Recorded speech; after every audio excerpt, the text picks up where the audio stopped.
Hello everyone.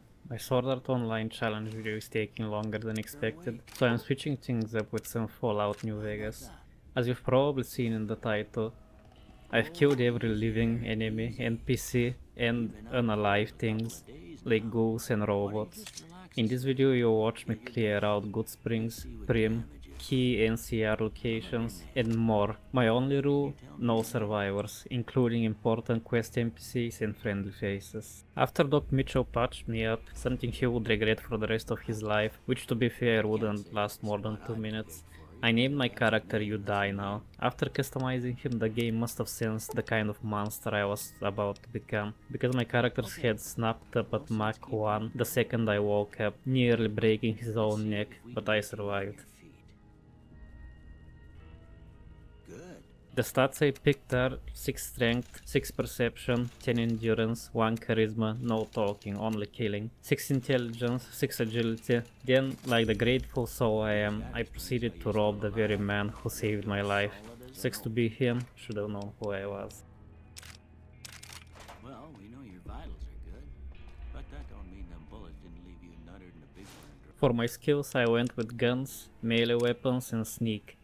And for my traits, heavy-handed, because when I hit hard, and hot-blooded, because the more I bleed, the deadlier I get.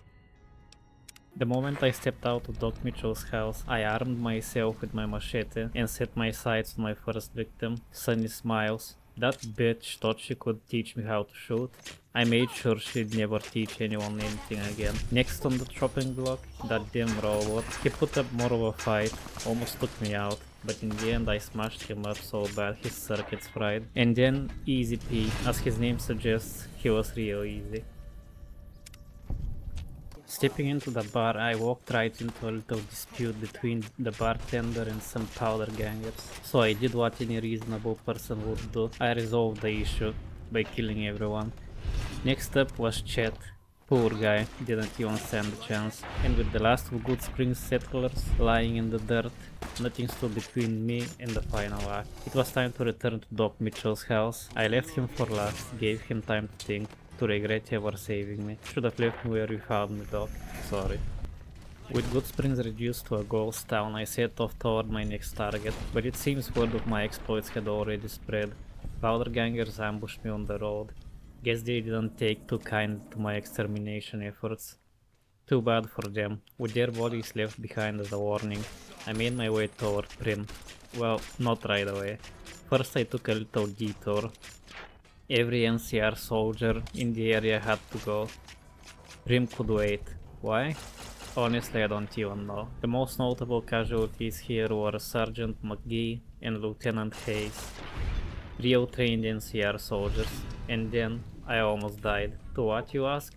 A horde of big horners. Yeah, I wiped out an entire NCR squad with a glorified butter knife, but then nearly met my end at the hooves of some oversized rams.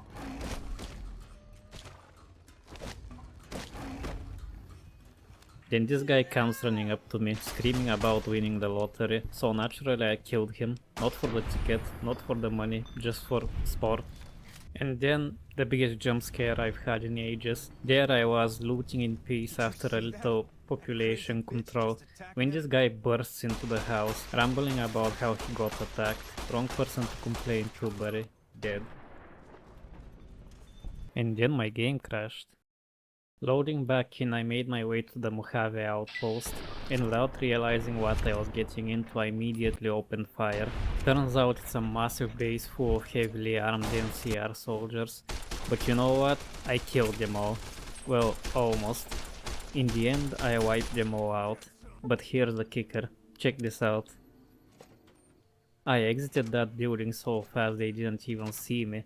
There were like 10 of them stacked in there, all bunched up. And we can't forget about probably one of the most hated characters in this game, Malcolm Holmes, dead. On my travels I also encountered this friendly and nice super mutant, who kindly warned me about the dangers of the area. Dangerous indeed, but not for the reasons he thought. Me. My next stop was Black Mountain. After eliminating all the Nightkin mutants, I entered the radio host's building. You could set him free to lure Tabata out, but I didn't bother. So I spent way too long running around trying to find the key to open the door where she was hiding. Turns out the key was just under these stairs. So after unlocking the door, we got into a fight, and Tabata was no more. And with that, Black Mountain was exterminated. The important NPCs that died in Black Mountains are Tabata and Raoul.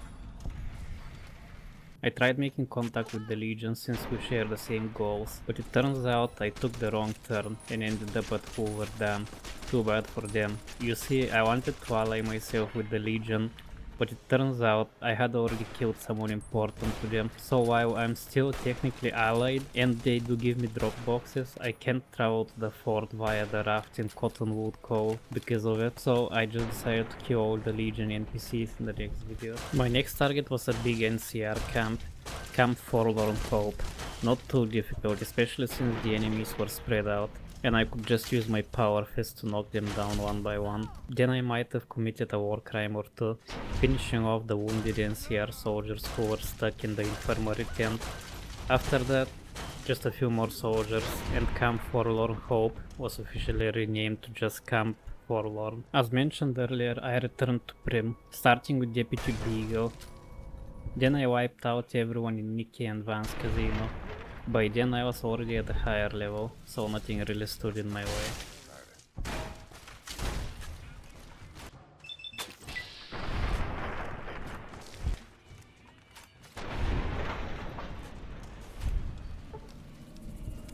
And last but not least, Novak became my final target for this video.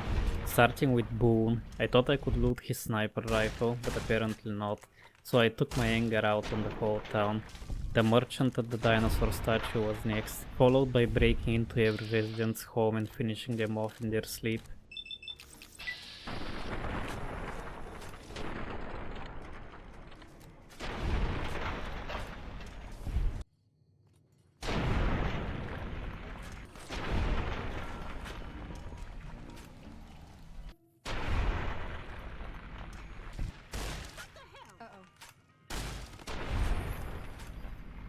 And with the last bits of life fading in the background, I just wanted to thank everyone who's watching. I hope you enjoyed the video. As I mentioned in the post yesterday, I will be posting a Sword Art Online challenge video this week, but thanks again for watching. And don't forget to like and subscribe if you're enjoying the madness. I'll keep posting more challenges either once a week or every other week, depending on how long it takes me to beat them. I hope you all have a great one, and I'll see you in the next video. Bye bye.